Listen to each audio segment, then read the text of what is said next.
Thank you, everybody, for your patience. We will start the community board meeting now. My name is Julie Reyes, chairperson for the board. I'd first like to thank Manhattan University for hosting the community board's meeting this evening. And then I'd like to introduce some of our members. We have our district manager, Farah Rubin. We have our secretary, Margot Teller, and our community coordinator, Artie Malzo. The ADA members approved for this evening's meeting are Sylvia Alexander, Lee Chung, Barbara Kale, Georgie Santiago, and Martin Walpole. If you are on Zoom video, you must show your face. A board member marked absent and in attendance via Zoom may be permitted to speak if called on, but does not have the privilege to vote should one take place. Reminder to board members during the course of the board meeting, kindly raise your hand and wait to be acknowledged by the chairperson to speak.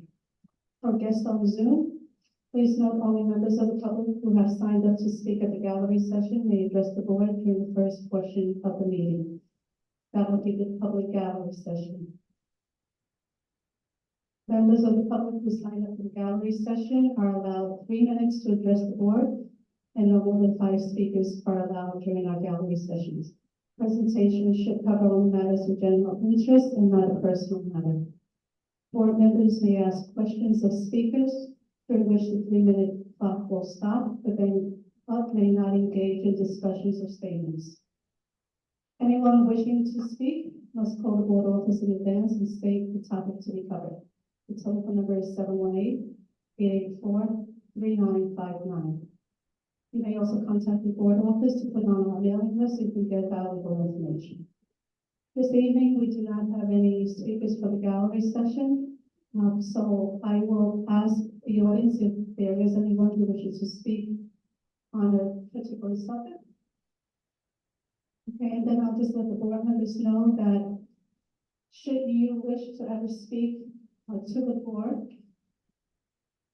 as a presenter for a particular matter, you may speak, but you have to state that you are not speaking on behalf of the board, and you can give us the information.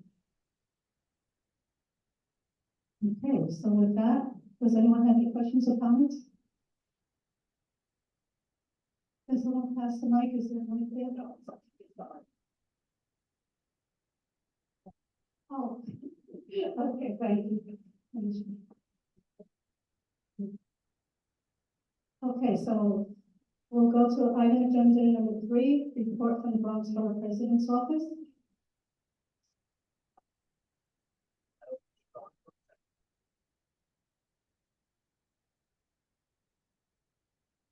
Okay, we'll go on to report from the 50th. Going back to the Borough President's Office. Is Alexis with us? Yeah.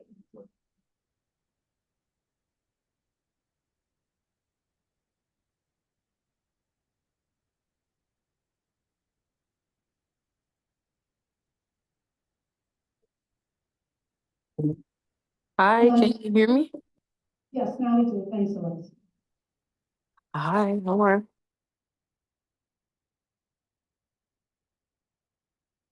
Alexis, do you have a report to give? Mine's just... Yes, hi, sorry. Good evening, everyone. As we prepare to go live with community board applications soon, I just want to encourage all of the current board members and everyone that's there to help spread the word by sharing the opportunity with family, friends, and community networks. A flyer is being prepared, so as soon as I get that, I will send that to you. The flyer will promote like the application period. Additionally, we sent over upcoming trainings and workshops offered by the Civic Engagement Commission. So please take a look. If you're interested, feel free to register or reach out to me if you're interested as well or you're having issues. And I just wanted to mention that the BP has been in contact with the Jamaican consulate, and we're currently working on a hurricane relief event scheduled for November 22nd. So I will be sharing that flyer with the board so that everyone can get that. Thank you so much for the time. Thank you, Alexis. Anyone have any questions or comments for Alexis, the Borough President's Office? Okay, we'll move on to the 50th precinct. Is anyone? Okay, there's no one present from the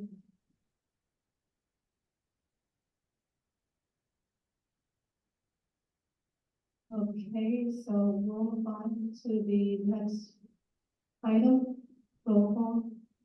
Margaret Della. Sylvia Alexander.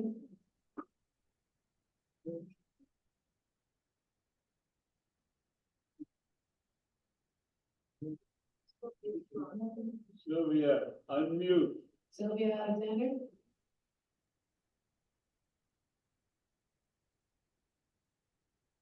Sylvia, you there? She's unmuted.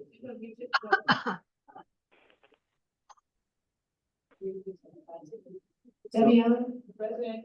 Constance Marks Watson. Bob Bender. Here. Carol Blake. Joy Campbell Privateer. Sebastian Chiragli. Lee Chong. Present. Dr. Wayne DeVito. Present.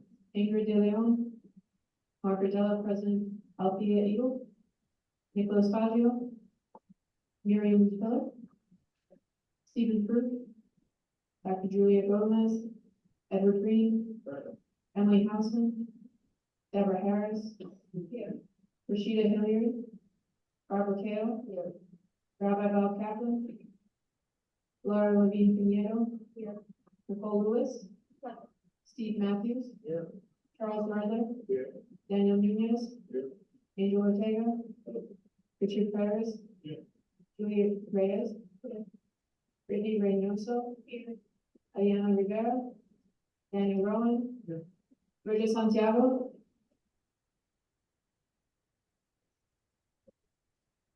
Georgia. Jessica Sosa. Laura Spalter. Cesar Tavara Costa. Jill Towns. Deborah Travis. Sergio Villaverde. Aaron Walker. Martin Walpole. Georgia Santiago. Present. Thank you. Sylvia Alexander. Here. Thank you. Thank you. We have one. And the next item, approval of the board minutes from October 30th. Any discussion on minutes? So we'll move to approve the minutes. Anyone object? Abstain?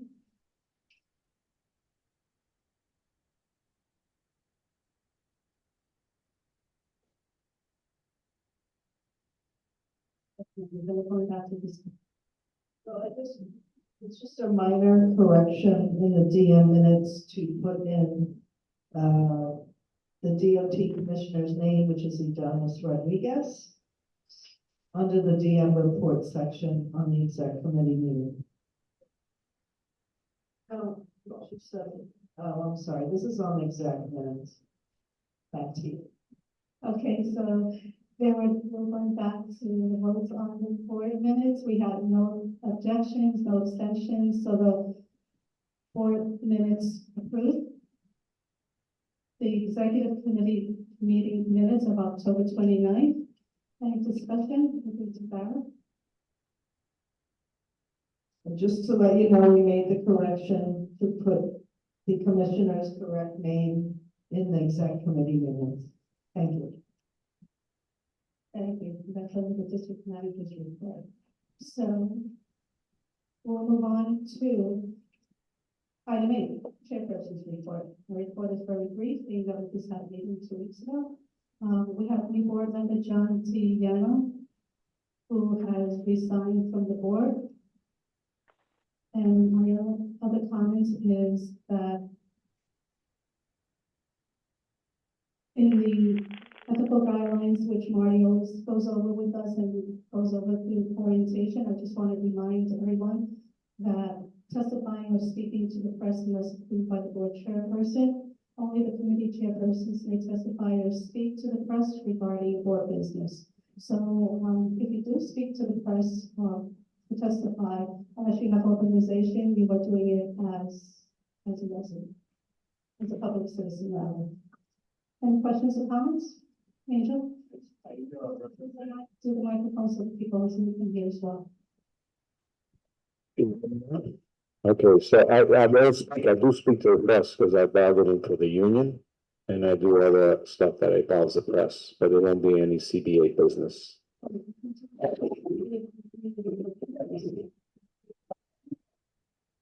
okay, it doesn't mean that you can't, you just have to do it. There are a lot of people in this room who speak for their organizations, and that's another point I just want to bring out. That even when you're in committee meetings, and if you speak on something that your organization does, you have to first state you're not speaking as a board member, and you're speaking for that particular organization. Because I've been to a few meetings and I've noticed that, and it's an innocent mistake that you say, oh, we did this, and we, the people in the room, if that's your committee, they're thinking we, meaning the community board, when in fact it isn't. Okay. Okay, that's it for my report. Any other questions or comments? And we'll go into the treasurer's report, and how about district manager, Garrett Goodwin. Good evening. We sent you our treasurer's report. And as you can see, our operating budget for FY '26 is $282,534. That's broken down between personal services, which is basically salaries. And then we also have other than personnel, which is the office budget, and that's what we use to pay for all the needs that we have throughout the year. There's not much going on the treasurer report. We have no budget modifications. We did purchase tote bags and a new router for the office. So you'll see that under the allocated section, and that will be fully paid off next week. And, you know, we're just paying our rent and regular bills.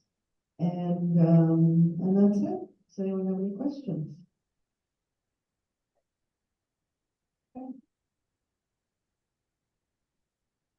Thank you, Farah. Now we'll go on to the district manager's report. Hello again. I hope everyone had a happy Veterans Day. Again, thank you to our veterans for your service. Since our last meeting 2 weeks ago, staff has attended the economic development walkthrough, commercial corridor walkthrough on Broadway with several other board members. And we also attended the Memorial Grove event to honor our veterans in Van Cortlandt Park. I held my district service cabinet meeting on November 5th. My next one will be December 2nd. The big issue that keeps coming up is the several lighting outages throughout the district. I am continuing to follow up. I'm also waiting to hear about from Park again. They pushed it again today. And I did just get another request now from the Metro North Railroad asking us to help them get lights on Palisade by the Riverdale station because it's very dark there.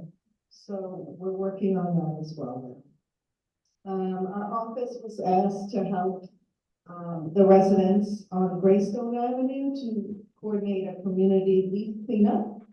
So we are doing that on 236th Street between Waldo and Greystone, November 23rd. We'll post a flyer if anyone would like to join. And DSNY will be providing all the supplies, so it should be nice. I did put out a copy of the December meetings calendar. We're still trying to finalize dates that our office might close that month, but the meetings are all scheduled correctly.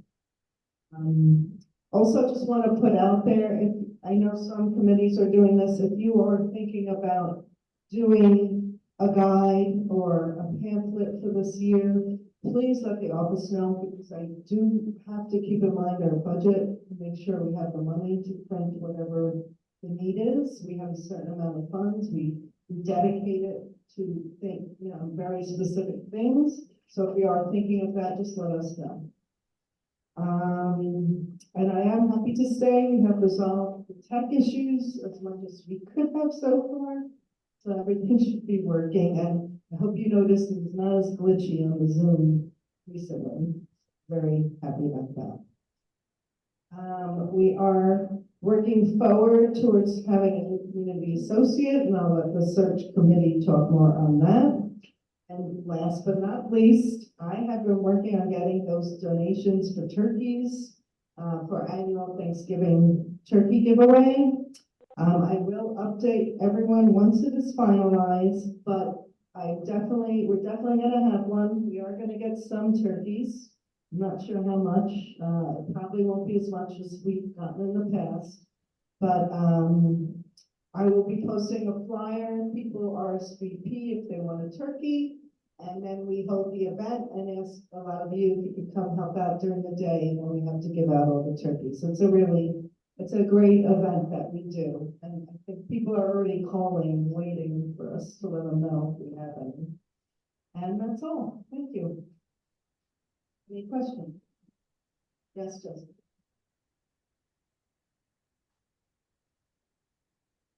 Can you hear me? Okay. Could you just clarify why, you won't have as many turkeys as last year?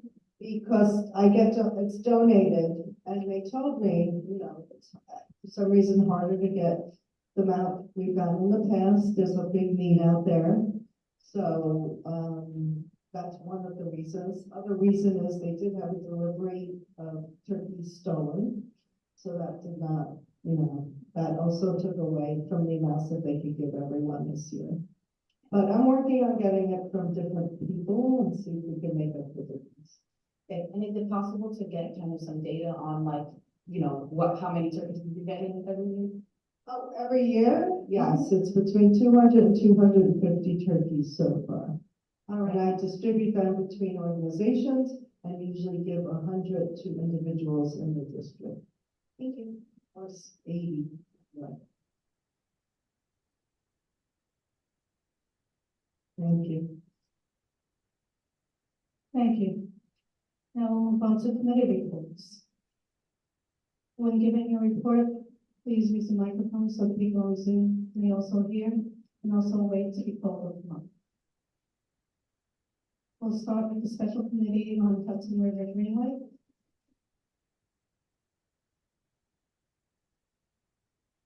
The committee is not meeting next month, but I do anticipate that we will have a meeting in January. Now, would you like to put anything on the search? No, there's nothing. The search committee has gone through all of the different resumes. We have it down to a small number of people. This is for the community associate position, and we will be interviewing candidates next week. We have the interview set up, so I anticipate that we will be able to come back to the December meeting with a preferred candidate. Thank you, Bob. Okay, we'll move on to. Is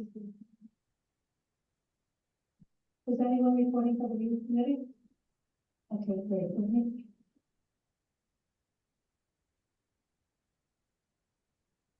Brittany, you can state your name, the new people who state hello. Oh, okay.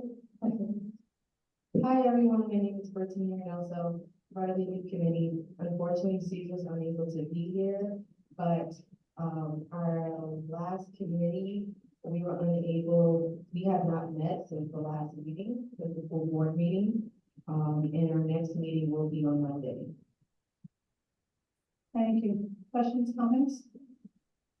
Okay, we'll move on to the traffic and transportation. Debbie Allen. Good evening, all. We have a resolution, Manhattan University Parkway Street co-naming. I believe everybody has had a chance to review the resolution. Yes. Manhattan University is requesting a co-name Manhattan College Parkway to Manhattan University Parkway at the following intersections, which I'm not going to read them all. Whereas Manhattan College was established in the 1850s and has changed its name to Manhattan University in August 1st of 2024, and whereas the representatives of Manhattan University have provided letters of support from the community for street name being co-named. Whereas university has informed the community by servers and certified letters as requested by the Traffic and Transportation Committee. Whereas approval is based on the condition that they send us the list of the mail notices, which they have. And Manhattan University will also be working with Assembly Denowitz, Councilman Denowitz, excuse me, on the exact location. And that is the resolution, and we're requesting support from the board. Thank you. Are there any questions, comments? Jessica? Hi, so I recall this coming back, I mean, since last year, since they changed the name. And there was a conversation regarding a financial burden that's gonna lie on the neighbors, because then they're gonna have to update their addresses, they're gonna have to update their signage. Is there, has there been a diverse kind of support from these streets, from those neighbors regarding the financial burden that they carry? I just want to reiterate again. It's a co-naming. It will not impact their address. There will not be a financial burden on the community. Both names will appear on the signage. The park, Manhattan College Parkway and Manhattan College University. University Parkway. So both names will appear and it will not impact their mail or anything of those sorts. Thank you. Any other questions or comments? Deb?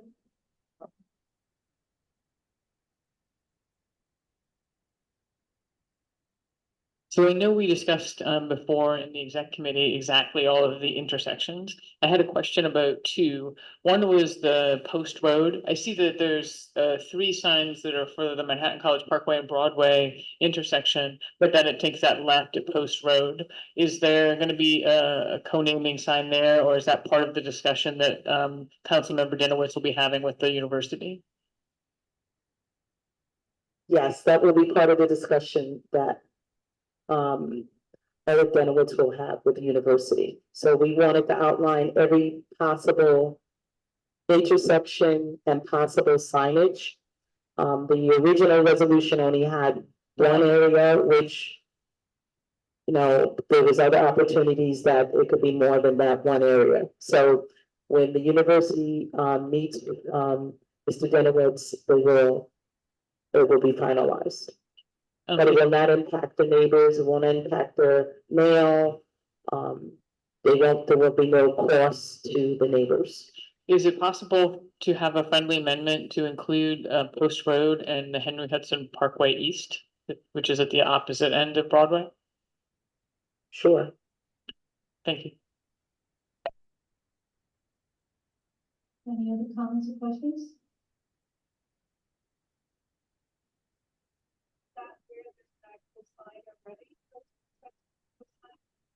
Is there a sign there already, those intersections that you just mentioned? It can only be where there is a sign. That I do not know for sure, but we can verify. There That's should. probably why it's not on there. We'll check. Okay, sounds good. Okay, so we'll take a vote on the resolution as amended with the stipulation, and we'll check on the signage on Post Road. And Henry Hudson Parkway East. And Post Road and that's probably that. Thank you, Beth. Okay, we'll take a vote. Any abstentions? 1. Margaret, anyone else? Is that what it was? Okay, she's abstaining, so that's 1 abstention. Are there any objections? Georgia and Sylvia, are you for the resolution of the co-naming? Yes, I am. Georgia? I too. I agree with it. Okay, Georgia. Lee, that was a yes? Yes. Yes. Thank you. Sylvia? I don't, but I will vote for it. Because the university wants it. Okay, good enough, thank you. So, all in favor except 1 abstention? Thank you, Deb. Thank you. Anything else? Okay, thank you. I'm sorry. We will have our next meeting next Thursday on November the 20th. And in December, we will have our meeting on December 18th. Okay, great. A nice walk through the committee have with the various committees. Okay, we'll move on to Parks and Recreation. Deb Travis. Good evening. We have not had a meeting since the last time the board met. Our next meeting is December 11th at 7 p.m. We'll be discussing the Van Cortlandt Park restroom, the to be built one, and the forestry department will be coming to talk about planting trees primarily around Amalgamated, but they've got some planting plans for our district. Thank you. Any questions, comments, Daniel? Where's that bathroom gonna be? It's on the parade ground, and I think it's at the north end of the parade ground. That's the reason I make the face. I'm trying to remember, but I'm pretty sure it's at the north end of the playground, of the parade ground. Bob Bender's about to tell us. I believe it's going to be at 251st Street and Broadway. It was planned to be there, the plumbing is all in place and it was never built. We didn't have a meeting, so we haven't discussed this, so welcome to our meeting. Thank you. Any other questions, comments? Okay, thank you, Deb. We'll move on to law, rules, and ethics. Marty Wilcox. We had, can you use the mic? Can someone pass Marty the mic?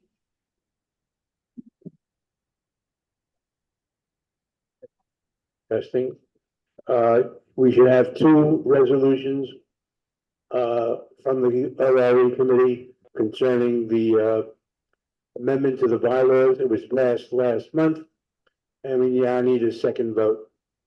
The first one, identifying one after the other. The first one is on giving flexibility to a board chair with respect to how they organize the committee, whether it's one vice chair, two vice chairs, up to the chair. That's the first one. I guess we should vote on that one first. Okay, any discussions, comments? Okay, we'll take a vote. Anyone abstain? Any objections? Julie? And Margaret? Okay, everyone else for, oh, let me check with, hold on a second. Sylvia? Are you? Yes, Okay, Georgia? Yes. Lee? Yes. Thank you. Passes. Thank you, Mark. Thank you, everyone here. The second one is for a change to the bylaws with respect to the succession of officers and committee chairpersons should a vacancy exist sometime mid-year for whatever reason. So that's a suggested amendment. It was passed last month and now requires a second vote at a second board meeting. Any comments, discussions? We will take a vote. Any abstentions? Disapprovals? Lee? Yes. Georgia? Yes, dear. Sylvia? yes, Thank you. Passes. Thank you, and it should be noted that we also have, as part of the annals of Community Board 8, a document called the Ethical Guidance Manual. And in that Ethical Guidance Manual, there is a paragraph which refers to succession. And obviously that paragraph is no longer valid based upon the double vote. So it will be changed shortly. Two other items. One is I am still waiting from the committee, committee conflict of interest board with respect to why a board member was denied the opportunity to vote. I think it's an issue of importance to the board. And so as soon as I hear something, hopefully the conflict of interest board will meet shortly and provide us back with an answer.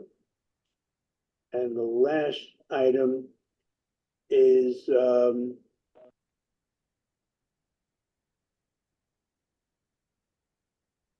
that I address you.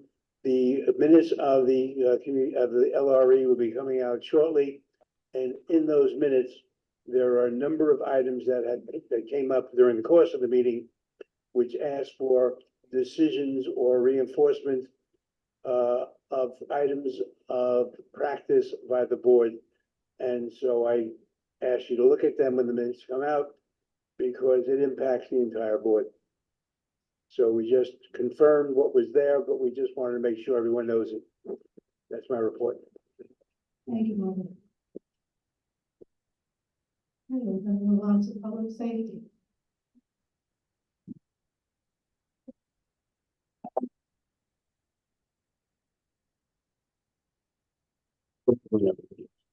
So Public Safety Committee, we have one resolution. This did not come from the committee. It's coming from the floor. Our last public safety meeting, we had a board meeting after that.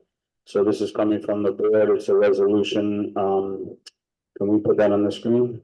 So, to add the resolution for tonight's meeting. Any objections? Abstentions? Okay, so it's up on the screen. So our resolution is about the cannabis showcase events regulation. I'm just going to read it. It's pretty straightforward. Whereas the New York State Office of Cannabis Management informed Bronx Community Board of a recently passed amendment to New York State's Marijuana Regulation and Taxation Act, which legitimized permits for licensed retailers to showcase and sell cannabis products at temporary pop-up style cannabis showcase events. So OCM notified the board that we have an opportunity to publicly comment on this, but that comment period ends November 24th. So at our last Public Safety Committee meeting, we didn't put this in the form of a resolution. We initially wanted to write a letter or some things, but we did come to unanimously agreed that we should comment on it. Hence the resolution. I'd like it to come from the board. So the letter, this is the letter we want to send. Can you put that on the screen, please? And the letter should be attached. I already handed that out. So I'm not going to read the entire letter, but basically we want to be involved in the process of this. It's very vague as to what role the community board will have. And I think the whole points I wrote, because that's to me the meat and potatoes of this. So the Bronx Community Board requests the community board's continued participation in the review process as currently required for cannabis retail dispensary new license applications and renewals.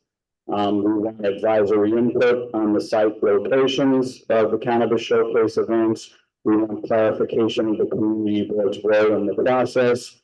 We want clarification if a motor vehicle can be considered a pop-up site, like a truck or something. You can be going around the neighborhood if that's considered a pop-up site. And we want to be advised also of the state's plan to educate and protect the public, and particularly youth, about illegal cannabis showcase events, because we anticipate that when this happens, just like when they rolled out the initial legalization of cannabis shops, that there are going to be illegal ones popping up. So the last is we just like to find out what type of budget and enforcement plan they have regarding shutting down the illegal cannabis showcase events, which we feel are kind of inevitable. So that's basically our letter. It's up there, and we want to use that as our public comment, and that's our resolution from Public Safety from the floor. Any questions or comments?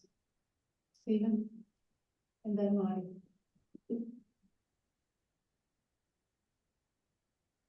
Ed, can you give us a better definition of what a pop-up is? I mean, are we talking about cannabis markets like a farmer's market, or just someone setting up a table and on a corner, or I'll try. what? So their definition, basically, it's a temporary location for the short-term operation of a cannabis showcase event, which is away from the adult use cannabis, okay. From the adult use cannabis retailers licensed premises, so. There's a retailer. They wanna sell their products somewhere else. They have a limited time, and the time is, no location can be used for more than 14 consecutive calendar days or more than 45 days in a calendar year. And, that's basically what a pop-up site is. It's a temporary, location that can be used for 14 days or then 14 consecutive days or no more than 45 days in a year. That's what's considered a pop-up, but that's the best definition we have, and we have more questions as stated in the, letter. Marty? Yeah, I have several questions also. Is there licensure? What's a legal pop-up versus an illegal pop-up? How do we know the difference? Is there a schedule so we know where they're going to be or not be? Are they restricted to the same locations, restricted from the same locations as a store, for example, church or school or something of that nature? I mean, from what I've read so far, I know so little. I know you have the need to make a comment, but I'm fearful we haven't been expansive enough. You asked a bunch of questions. I don't know if I remember them all, but maybe we can start with the first question first, which was how the difference between an illegal and a legal one, how do we differentiate? So a legal one would be something that would have to get approval by OCM, which is the Office of Cannabis Management or Cannabis Control Board. An illegal one would be somebody basically setting up shop to sell weed without that authority. That's the difference between an illegal and a legal one. That's a very good question. And that's something we're gonna need an answer from OCM and from law enforcement.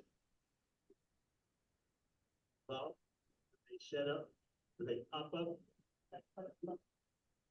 And I stick with one last one, which I already asked. Are they still restricted to the same rules as apply to a legally open store? Being That's away my from church, question. being away from a school, being away from certain places. Yes. Okay, Debbie? And then Dr. Lynn. Marie pretty much asked the same questions that I was gonna ask, so, thank you. Thank you. That was easy. Dr. Lynn?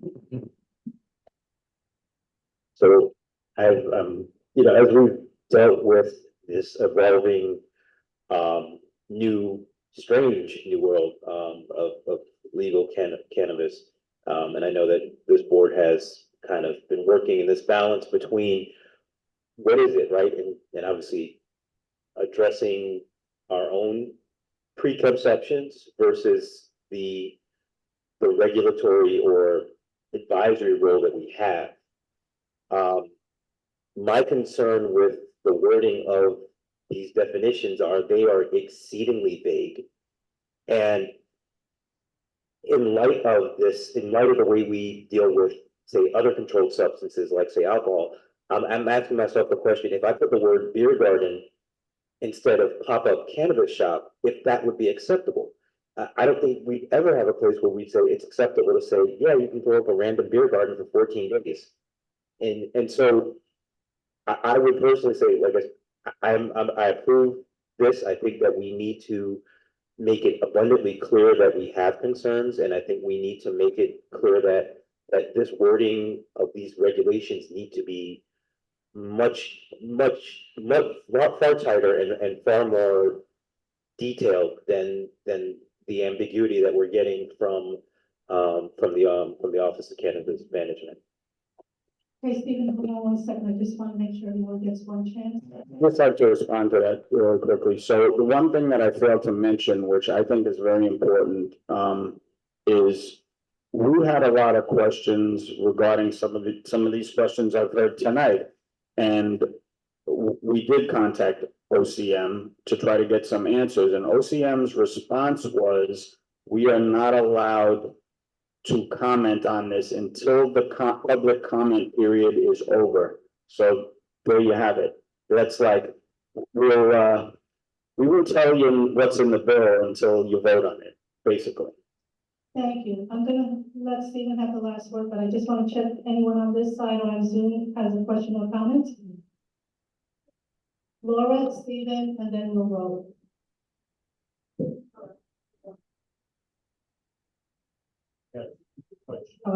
There we go, perfect. So we're just talking about, the community has one legal cannabis dispensary, correct? So this is only regarding this particular cannabis dispensary, this bill, or this is just any, I'm not understanding. You have to be a licensee in order to, it's like a pop-up shop, like our clothing lines. You have to have the license, and then they're just giving them an extra opportunity to go out into the community. They cannot be near their establishment. A certain location cannot be used more than 45 days out the year because they don't want people to think that you're going to be able to get the cannabis in this location. So cannabis dispensaries from outside community where you can come here? No. So we only have one? No, let me take that back. You have to be licensed. They Okay. have to go through the process. They're not giving the committee enough information, so the committee is asking OCM, we need more information, we need more definition. That's what the letter is about. They're gonna be discussing it, they discuss it every month. You're in the committee. Okay, they're gonna be, sorry about that. They're gonna be discussing it again the next week. They discuss it all the time. And this letter is basically saying we need more information. We want to be involved, and we're putting them on notice. And the last date that they can make a comment is November 24th. And that's what this letter is about, and it's a continued dialogue with this committee. Understood, thank you. Thank you. Chuck, and then Stephen, I'm sorry, I want you to have the last word. Ed, would you accept the following amendment?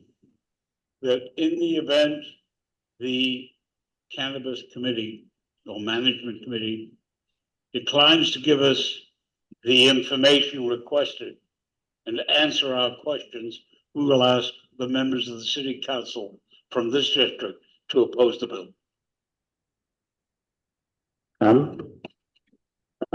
Well, the thing is it's already been passed, but yeah, obviously I wouldn't like it if they just ignored us, but the legislation has already been passed. I think we're just, you know, we're publicly commenting in the period we're allowed to publicly comment, because communities are going to have concerns about these things. They're going to want to hear the concerns and hopefully make adjustments based on the concerns, but I'm not going to hold my breath for that. Well, they claim that they're not going to make it a law until after the comment period. It's like when you testified in Staten Island for the city of yes. Same thing. So that's why I want to say, let's just move on. Stephen has the last word, and then let's vote. Two questions, Ed, one of which I suspect you won't be able to answer. Is this going to, are these pop-ups going to require an approval process the way we approve of street closures for an event?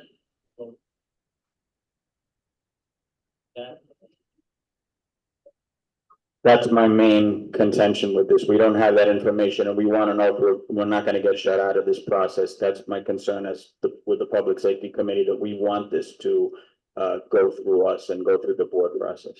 And then the second question, which I suspect you will not appropriately be able to answer, is why do cannabis stores need this? I mean, as opposed to a clothing store or a bakery or whatever, a bar. So, I mean, I was going to say that's for wiser minds than me, but I think they just, with the initial rollout, they want to make more money, basically. That's it. They you know. The other storekeep. Yeah, the rollout was kind of unsuccessful initially, you know, not as good as they thought it was going to be. So they want to try to expand it to generate more income. Okay, with that, we're going to take a vote. Are there any abstentions? There we go. Abstention from Chuck, is that what it was? Or just abstain? Just abstain, okay. Julie, I abstain. Thank you, Lee. Lee abstains. Sylvia, how do you vote? Are you for having the letter written so that we can put in comments? Sylvia? I find that, there are many concerns about this. I'm wondering if we have had any, response. We had voted down the, cannabis, store on Johnson Avenue and the one near St. Gabe's. I wonder if they even, listen to us. And as far as these pop-ups are concerned, they don't have to listen to us either. But are you for the resolution to be able to submit a letter and make a comment on the pop-up? They should be able to make a comment, yes. Okay, so that's a yes. Georgia? I would vote totally against it. Against the The board? pop-up. Against the Pop-up. board? Cannabis stores, yes. Okay, but are you for the resolution of the board being able to make a comment? The board wants to send a letter to OCM advising that we wish to participate and to be in the loop. Are you for the board sending a letter? I would agree with that. Yes. Okay, thank you. So that's a yes. We have one abstention. So who else abstained? Oh, I'm sorry, Lee, that's right. 2 abstentions. Any objections? Everyone else approved. Okay, so next up for Public Safety Committee. So in light of, the resolution that was just passed by Law, Rules and Ethics, I just wanted to announce that the Public Safety Committee is going to have a second vice chair, Angel Ortega. Where is Angel? Oh. So Angel Ortega is going to be our second vice chair, and Angel, I'm going to put you to work, so I hope you can multitask. So I just also wanted to acknowledge that some of us participated in the collaborative commercial corridor walk, and I think it went relatively well. And I'm sure the other committees will speak a little more on it, but I just wanted to say that there's issues that we saw that we're going to have to follow up on. Public safety issues with theft and with illegal dumping, and with one of the banks took out the ATM because they were concerned about.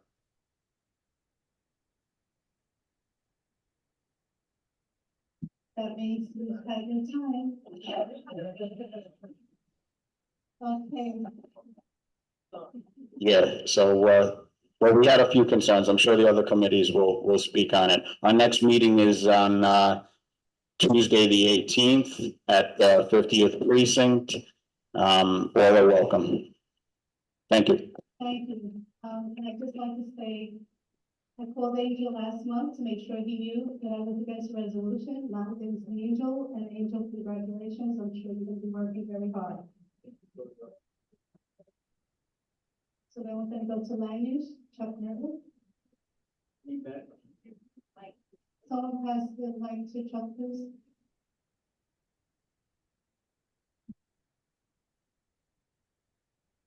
Have Monday, the first, for a meeting. Oh, yes.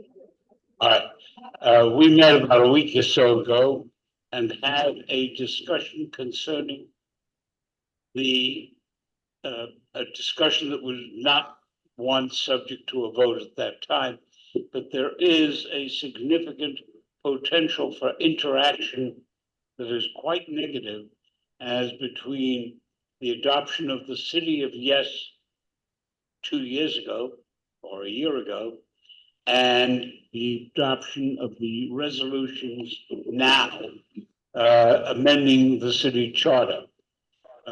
That can produce some really distortive issues for not just this community, but throughout the city of New York. We're gonna resume that at the meeting on Monday, December 1, and see where we can go with that. Eric Dinowitz is plugged in on that and is focused on it because it's something that has real potential for upsetting the people in North Riverdale, in parts of Kingsbridge where it has already been upset by some of the blockbusting tactics. So we'll see where all this goes. Thank you. All the council members in our district will be in contact in regards to this. Any questions or comments? And we'll move on to housing. Is anyone reporting for housing? Jessica?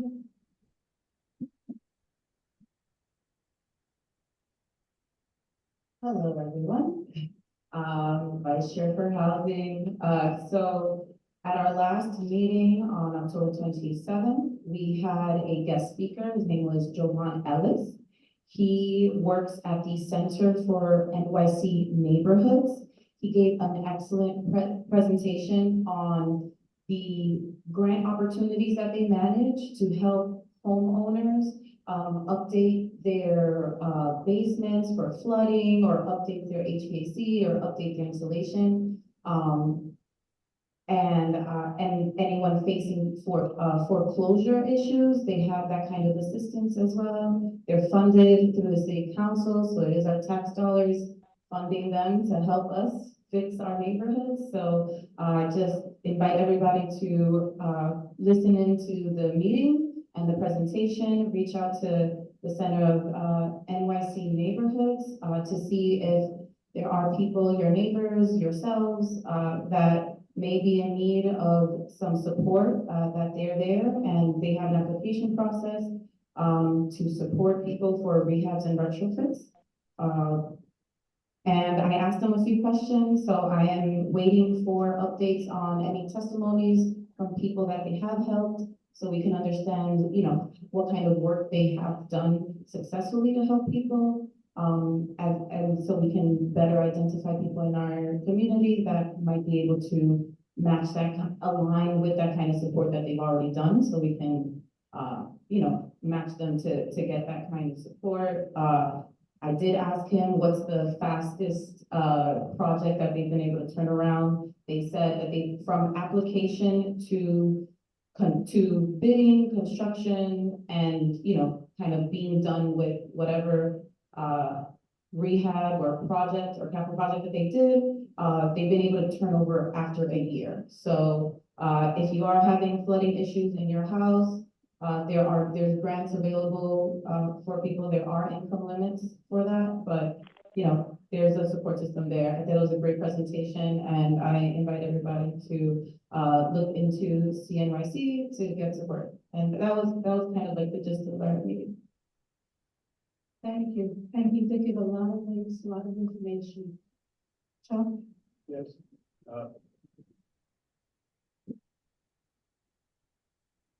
Just as a resolution or question that came from the city council concerning the basement occupancy, which we had sent over to housing. You might take a look at that as quickly as you can, because I don't remember the date of the public comment period. But the issue is, if somebody was flooded out, if somebody was ejected from the apartment in the basement, does he or she have a right to reoccupy when the condition is corrected? And that's the area they're working on now. It's something that ties into what you just said. Thank you for sharing. That's good to know. Thank you, Chuck. Thanks, Jessica. So we're going to move on to health, hospitals, and social services. Dr. Wayne DeBeeva. Good evening. So we met 25 hours ago. We had a wonderful well-attended meeting with that had a very spirited discussion about a lot of the topics in current events that have the potential impact the community, including the impact of the Big Beautiful Bill, so-called, on the community, the impacts on Medicaid and Medicare and enrollment in health plans. We are potentially trying to see if we can get State Senator Rivera to come in the near future to speak with us, and as soon as we get something clear on that, we will inform everyone. I was also thank you to Board Member Matthews, who compiled a list of a lot of pharmacies in the area that do provide flu and COVID vaccines, and we'll try to get that out in short order. I think there is an upcoming group, I think Mosaic Mental Health Services, which will be occupying the site on 239th Street, and so we'll be reaching out to them as they are coming into the community to see what type of services they provide and engaging with the board. In addition, I think one of the topics of concern that has arisen, since it's been a topic of continued concern, is with the issue of domestic violence, intimate partner violence, isolation. And so one of our goals is to start working on, at least initially, an online resource, a quick resource for people who are interested in resources regarding domestic violence, since it is kind of spread out thus far. And I think our next meeting should be December 10th, which was the second Wednesday. I think that's when we will be meeting. Thank you. Any questions, comments? Thank you, Jennifer. Next report comes from Environment Sanitation and Room. Hi, we did not have a meeting last month, but we will have a meeting next week on the 19th. Maybe not in December, I don't know. That will be discussed at the meeting. We're going to talk about the commercial corridor walkthrough, of course, but also stormwater plans for 259th. Is that something we even have to talk about it? 254th? Yes. That's it. So if you want to see that, come next week or Zoom. Questions, comments for Danny? Okay, we'll move on to education, libraries, and cultural affairs. Sylvia?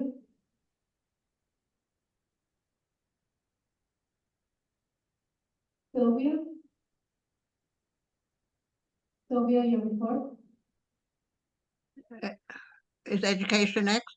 Yes, you're on now, Sylvia. We did not have a meeting since the last meeting and a general meeting, and my next meeting is November 25th. And wish everybody a happy Thanksgiving. Sylvia, you have a question from Rabbi Kaplan? Can you pass on the microphone? Thank you. I don't hear her. Just an additional piece of information. I sit on the Interfaith Advisory Committee to the Chancellor, and we are and had yesterday launched something called Hidden Voices. Hidden Voices is a new curriculum that's going to be rolling out in certain test sites across the city that will be looking to illuminate the various different cultures of the students that attend these schools and the teachers. It is part of the efforts that have been promoted by the administration to fight hate in our city by educating particularly students about those that they share their schools and their communities with, by allowing them to better understand not only the negativity that hate brings with it, but the positivity of the cultures of those that they share communities with. And again, this has been a 2-year process that started under the previous Chancellor, Chancellor Banks, working with my commission, as I'm the Commissioner of the Commission on Human Rights. And we've developed this new curriculum that is hopefully going to be in all the schools over the next couple of years. And I know the incoming mayor has likewise given his nod to the continuation of the proliferation of this particular curriculum. So it's an exciting new opportunity for us to deal with all this negativity and hate that has really plagued our city. Thank you. Sylvia? Okay, thank you, Sylvia. Thank you, Rabbi. Economic development, Constance. Can I hear you? Okay. Hi, everyone. We did the commercial corridor walk on Halloween. It was busy, it was good. I think, Margaret, are you sharing the brief that you wrote?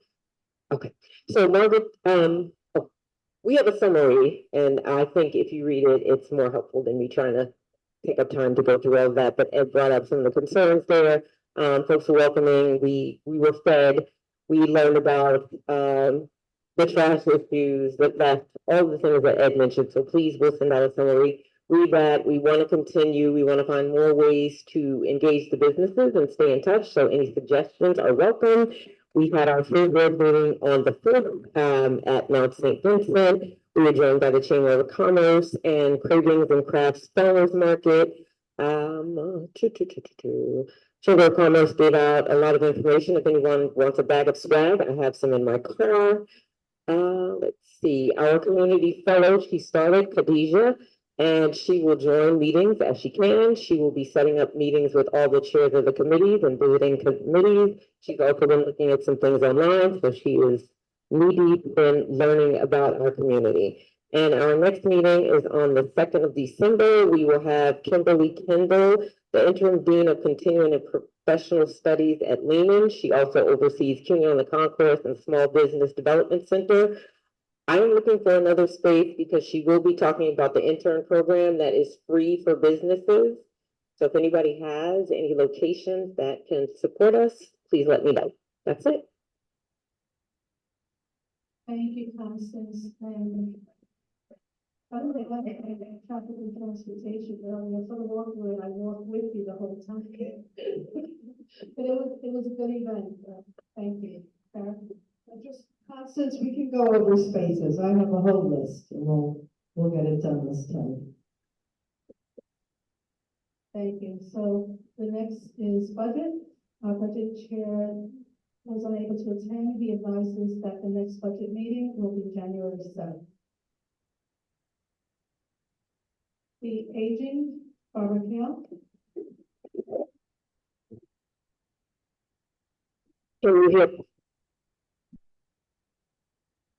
On November 6th, and we finalized an updated mission statement, which will be posted to the website. We also had a presentation from Aging New York City on age-friendly communities and discussed the implications of what makes an age-friendly community for for the resources that we have in our guide and how that might be changed. Our next meeting, I believe, is December 2nd, first Thursday of the month. Thank you. Number 11. Any questions? Ms. Carroll, I understand that the Hebrew Home will start on its new program of housing for the elderly in these specialized units. Within a matter of weeks, the board has been so advised. I do suggest to you that at some early date, give a call to David Pomerantz, the president of the Hebrew Home, and let him know that you have some questions if you do, or would like to see where they're going with this. I'm seeing him next week, so if you don't, I will. Thank you, Chair. We will move on to Special Committee on Veterans Services. Margaret? Thank you. This month we had two events, if you will. One was with Van Cortlandt Park Alliance. Volunteers from the community board helped to rake leaves in Memorial Grove in advance of the annual Veterans Day commemoration event. So a special thank you to Van Cortlandt Park Alliance, the volunteers, their staff. They really helped the community board pull off an incredible event on Sunday, November 2nd. Vice Chair Villaverde led a really strong event. We had Throgs Neck Color Guard. We had the New York State and New York City Commissioners for Veterans Affairs, Major Rabbi Hausman, led the event with, a moment of reflection. And I think what was really special was that, VCPA and, the community board and, New York City Commissioner, Hendon, they revealed a bench to commemorate the end of conflict with, in Vietnam. And I believe November 11th, 2025 was the last day of commemorating the end of conflict in Vietnam, and for all those service members and families who sacrificed so much. So there's this really beautiful bench. Stephanie Ehrlich, the executive director of Van Cortlandt Park Alliance, her and the New York City Commissioner, they really went above and beyond to create this bench. So it's a really beautiful memorial grove. It's a reflective spot. So even if you weren't able to join us on Sunday, November 2nd, we hope that you'll take some time and reflect in Memorial Grove of the sacrifices that our neighbors have made on behalf of us. I think that's it. There's no upcoming meeting for the Veterans Committee, but we'll keep you all informed.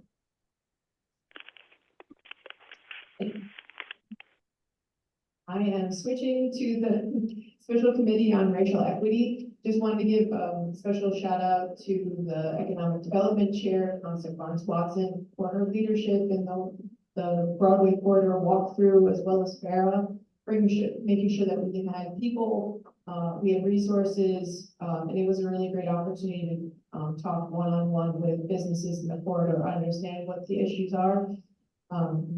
And so we have a couple of things like Constance mentioned, the review of that walkthrough. We also created a map that details some of the problematic areas. It was just too broad of an area for us to reach within a couple of hours, but I know we'll circle back. So we'll be updating that map as well as how various capital projects have moved forward, if they've been funded or not. We have an initial draft. This was the idea of Chair Reyes, to look back at the screen mapping, not only of what has been requested by the community board, but essentially what has moved forward, what's been funded, what's been started, what's been finished of those requests. And so those are our two big projects that SRI will be working on this year. We welcome others. Our next meeting will be on December 4th. Thank you, Margaret. And that was a wonderful event for the veterans. Does anyone have any questions or comments for Margaret? No? So then we will move on to our next item, the mentoring program. Emily is not here this evening. She is still working on it. If that anyone is interested in being a mentor or a mentee, please contact Emily Housen, board member. Move on to item 13, council members' reports. If there are any council members online or the representative, please unmute yourself. Either council member Sanchez, De La Rosa, or Dinowitz. No hands up, no one leaves. So we will move on to the report from the mayor's office. Alina Dow.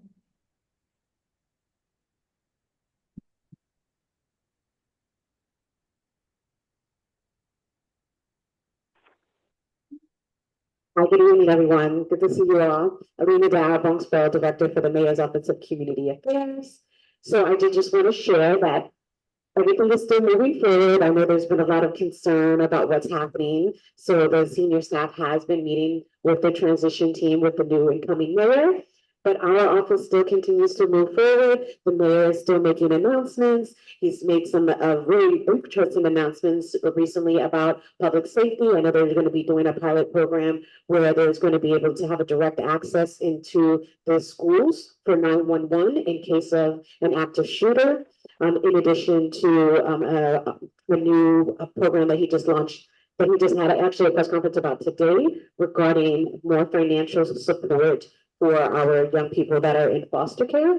So things just continue to move forward, and I always tell you guys that I'm here, and if anything changes, I will make sure that you'll be the first one to know.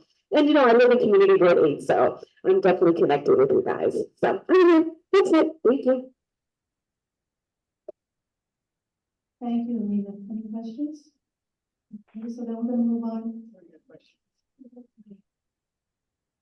Hi, I just have a question regarding the active shooter training. So those programs are being implemented in schools of what age groups?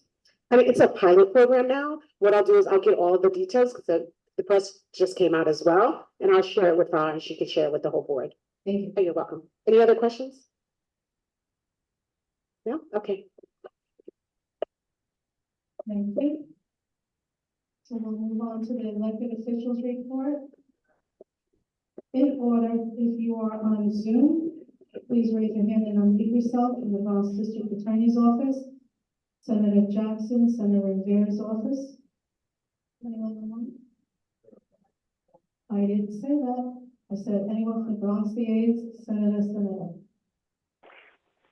Okay. Okay, Senator's office. So then Flavia?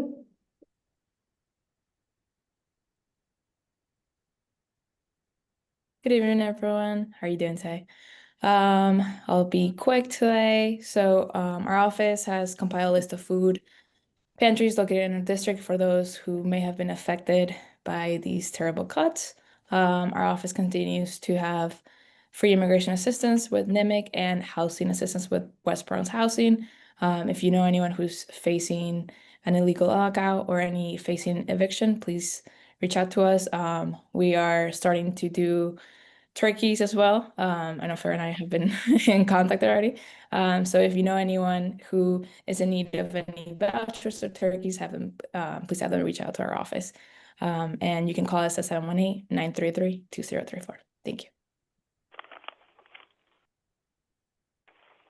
Thank you, Flavia. Sorry, Dario, you were blocked. Now I see you. Okay. We have Dario Quinset from Senator Jackson's office. Good evening, everybody. Dario Quinset from State Senator Robert Jackson's office. We were dealing with the food banks, making sure our food banks get funds that they need to provide extra meals, extra groceries. We are working on getting turkeys, but we don't know yet because it's been hard to just find them because the price has increased 40% for the frozen ones at the wholesale. Yes, I know, sadly. On a different note, the drill proposal from Con Ed and the settlement parties has been published. So most of you will probably see a 3% increase on your electric and gas bills for the next 3 years, 3% compounded. Con Ed was asking for 11% per year compounded. Yes, I know, I see those faces. So that is gonna be what's gonna be proposed by the Department of Public Service and the commission to get voted in. We opposed it even though we did hundreds of hours of settlement meetings. 2%, 3% is still too much for our constituents. Thank you. I think we have a question. Chuck, you have a question, please? I just wanted to ask. Somebody has their hand up. Okay, but do you have a question No. for Senator Jackson's office? Thank you, Dario. And again, apologies. Jessica, you have a question for Dario? Yes. Hi, Dario. Could you just elaborate a little bit about what you mean about compounded? Does that mean gas, oil, electric together? Like tell me more. Is it that electric is gonna be more expensive? Is it that gas is gonna be more expensive? You just elaborate a little bit? That's what happens when your electric bill. So every year is going to increase, both electric and gas. Gas is going to increase less. Your minimum monthly will increase by $1 per year for both electric and gas, $1 each. So pretty much you can probably see a 3% overall. The first year, the second year, the third year, 2%, 2% for gas, the first, second, and third year. So you're gonna see 1% increase on the first year, and then now we're at 1%, and then they're gonna do a 2% on that 1% increase? It compounds it every year. So it's 1% No, the first year. pretty much, you'll probably see a 3%, a 3%, a 3%. Oh, okay, so it's, your bill's gonna be 3% more expensive next year, then that rate is going to be essentially taxed an additional 3%, so now we're compounding 6%, and then on 6%, they're gonna tax us an additional 3% of that 6%. Okay, so I do think it's important for us to understand that, you know, just like, have we talked about what that would mean from like a specific template, like a household that, you know, spends a certain amount of wattage percent, you know, like, is there some kind of template paper that we can understand how much more money we're gonna have to put aside to pay our electric bill? I cannot reply to that because what's called the actual detailed bill impacts cannot, or not valid at this point until the commission rules on it. So I think this is a good issue that the housing committee, your vice chair, you guys can research it and then discuss it in committee. Thank you. You'll be ready for me. Okay, and with that, we will thank you again, Dario. We'll move on to the next group of elected officials. From Assemblymember Dinowitz's office, we have Anna Cohen. Hi, everyone. I'm just coming on to say that we're hosting a holiday food drive. So if anyone has any canned goods they want to drop by our office at 3107 Kingsbridge Avenue, and we are accepting donations for Kingsbridge Heights Community Center and also the food pantry over at St. Francis of Rome. So feel free to come by our office with any canned goods you have. If you would like to organize a building-wide collection, you can feel free to call or email our office and we can come pick up those goods as well. Thank you. Thank you. Okay, Assemblymember George Alvarez's office, Jamie Santos. Good evening, everyone. Thank you all for allowing me to speak. I just wanted to announce that our office is hosting a turkey giveaway as well, and we are giving away turkeys to all of our constituents in our district.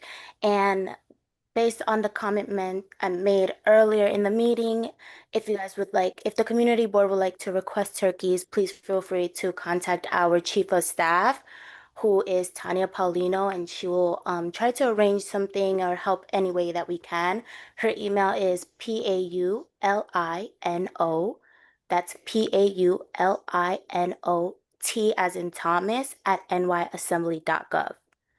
And that is all for now. Thank you so much. Thank you, Jamie. And I'm sure you'll hear from our district manager, Farrell Goodwin. Thank you. Okay, and then I believe we don't have any other elected officials, but we do have CCRB. You can unmute yourself. Good evening, everyone. I hope everyone's well. My name is Sandy Liriano. I am from the Civilian Complaint Review Board. Can everyone hear me? Yes, you have 1 minute. Okay. We are a city agency that investigates allegations of police misconduct. So if anyone in the community feels like they've had an interaction with an officer where they feel like the officer has used excessive use of force, abused their authority, has been discourteous, or has used offensive language, they can feel free to contact the agency Monday through Friday at 1-800-341-2272, or they can go online or call 311 to be rerouted to us for us to investigate, to take a look at what happened in this situation. Thank you so much, and I hope everyone has a wonderful night. Thank you. Brittany? Sandy, are you still on? Hello, is he able to repeat the number? Sandy, if you can unmute yourself. Yes, so the number is 1-800-341-2272. Thank you. Thank you. Anyone You're else? welcome. Thank you again, Sandy. Okay, we're gonna move on to old business. Does anyone have any comments, questions from old business? Move on to new business. Anyone have any comments, questions? Announcements? Our next board meeting will be Tuesday, December 9th. It will be held at the Marble Hill Senior Center at 5365 Broadway. Parking there is a bit challenging, so board members, if you want to carpool, you can meet at the board office and make arrangements and carpool. But parking is a bit challenging there. Hope to see you all. Anyone want to make a motion to adjourn? Anyone want to stay? Okay, good night, everybody. Thank you.